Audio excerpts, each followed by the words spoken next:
Oke guys, ini dia si Koso termometernya guys.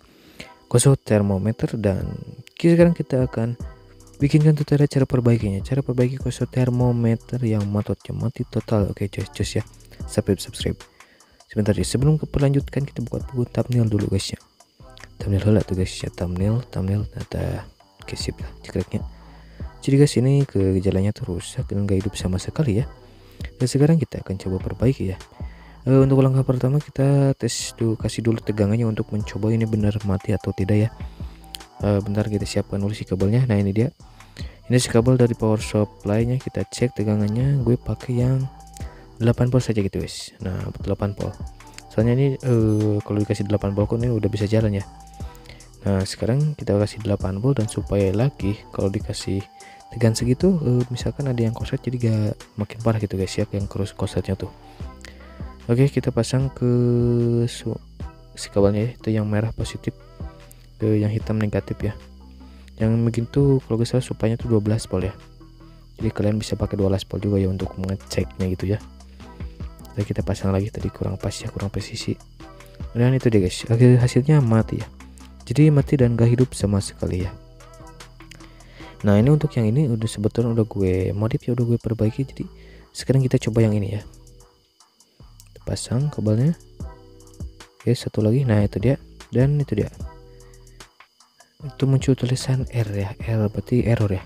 Nah kenapa muncul tulisan error? Yang kata orangnya itu karena gak dipasang si sensor suhunya ya. Kebetulan orangnya tuh ngirimnya yang ini doang ya. Nah mas itu yang situ udah hidup ya guys, mas ya. Kalau si masnya nonton ya. Sekarang kita perbaiki yang satu lagi ya, ini nih. Untuk pembongkarannya tadi ya tuh ditunjukinnya di bawah untuk link pembongkaran yang ininya. Dan sekarang kita bongkar yang ini ya.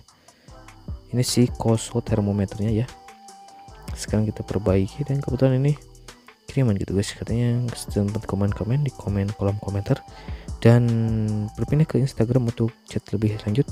Dan akhirnya si masnya mempercayakan untuk memperbaiki si voltmeter ini ya kepada saya. Oke ya, makasih mas untuk telah percaya kepada saya ya, selaku konten kreator yang begitulah.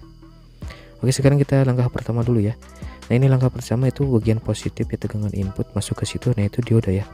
Nah jadi cek dulu dioda itu ya. Nah kalau dioda itu masih bagus, selanjutnya apa ya jalurnya ya guys. Nah itu jalurnya diikuti sampai ke situ ya. Nah jadi itu output dioda itu masuk ke situ ya, area C2. Nah itu ada IC regulatornya guys ya. Nah terus IC regulator itunya nanti kita copotin ya guys, supaya kita bisa cek apakah IC yang utamanya masih bagus atau enggak ya.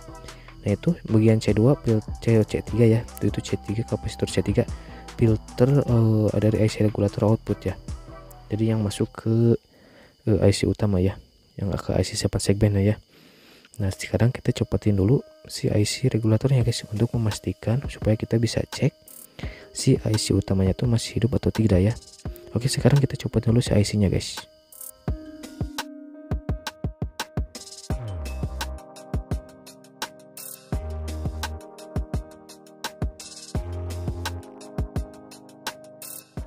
Nah oke, itu dia si IC nya udah dicopotin ya. Nah selanjutnya setelah si IC nya dicopotin, bentar kita pasang kabel ya guys. Nah kita cek ulang lah ini jalurnya. Nah dari situ masuk ke situ.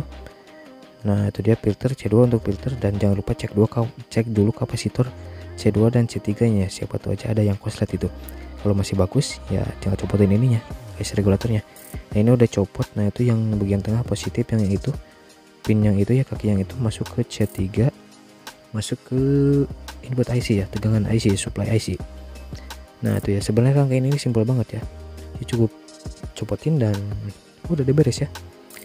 Nah sekarang kita coba pasang kabel ya. Nah ini si kabel ini kita pasang ke bagian output IC itunya, IC regulator ya, bagian output, berarti dipasang di C3 ya. Nah itu udah C3. Nah itu kan kelihatan jalurnya masuk ke IC ya. Nah itu bentar. Nah itu dia guys ya. Nah itu hasilnya seperti itu ya.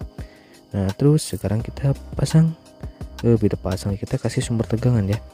Nah tegangan IC nya itu maksimal 5 volt lah, kasih 5 volt aja, jangan sampai kegedean ya. Soalnya biasanya IC seperti itu cukup disuplai 5 volt aja ya. Nah sebentar kita kasih tegangan 5 volt dan kita cek dulu si power supply nya. Nah ini ada 8 volt ya, kita turunkan dulu sampai ke 5 volt. Nah sudah diturunkan ke 5 volt ya. Nah terus kita pasang ke si kabelnya ya. Nah bentar guys, kita akan pasang dulu ya ke si kabel-kabelnya. Nah, untuk bagian negatifnya kita langsung ke kabel aja ya. Nah itu dia. Dan untuk yang positif kita pasang ke kabel yang putih tadi ya, soalnya itu langsung ke positif IC ya. Nah oke, tadi ini kabelnya ya. Nah itu dia guys untuk si kabelnya. Oke kita pasang dan menyala guys, itu dia error.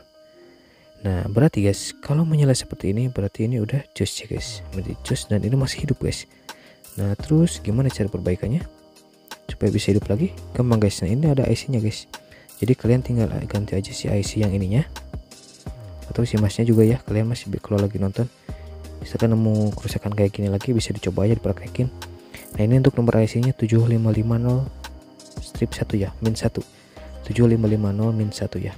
Nah kalian bisa ganti IC nya ya, IC yang seperti itu lagi, atau kita modif aja bisa juga ya, kita modif. Nah kita ada ya, kebetulan ini ya, yang satu lagi udah diperbaiki ya. Ini gue modif aja gitu guys, soalnya kayaknya sih kalau pakai IC yang seperti itu kekuatannya kecil ya, soalnya ukurannya pun agak kecil. Nah gue ganti aja sama IC regulator yang biasa gitu ya, standar, cuman yang versi SMD nya ya agak kecil dikit. Nah ini dia 7805 ya. Nah IC regulator seperti ini di toko elektronik juga banyak ya, cuman di daerah gue yang SMD seperti ini ya. Nah ini ukuran SMD ya, ukurannya kecil, jarang gitu guys. Nah sekarang gue lagi pesan lagi nih 7805 yang versi SMD gitu guys. Nah itu pemasangannya seperti ini ya, mudah banget. Dari yang itu bentar. Nah ini dia guys ya, untuk yang negatifnya ada di body. Nah itu yang negatif langsung ke body ya, itu yang output ke situ ya. Nah itu kakinya yang kaki sebelah kanan output. Nah yang itu yang input, tegangan input ya, positif input bisa maksimal 12 volt atau lebih juga bisa masuk ke yang kiri ya. Nah tuh bisa dilihat ya pemasangannya seperti itu ya. Nah kalau udah gitu udah deh beres ya. Nah intinya yang penting IC nya hidup dulu ya. Nah, kalau IC nya udah hidup tinggal agar-agar modif aja seperti itu ya. Nah ini dia untuk si IC yang matotnya guys, katanya sini baru 1 hari ya. Kenapa cepat terus saya gue gak tahu juga ya. Oke ya, cus ya, jangan lupa subscribe ya. Yuk subscribe.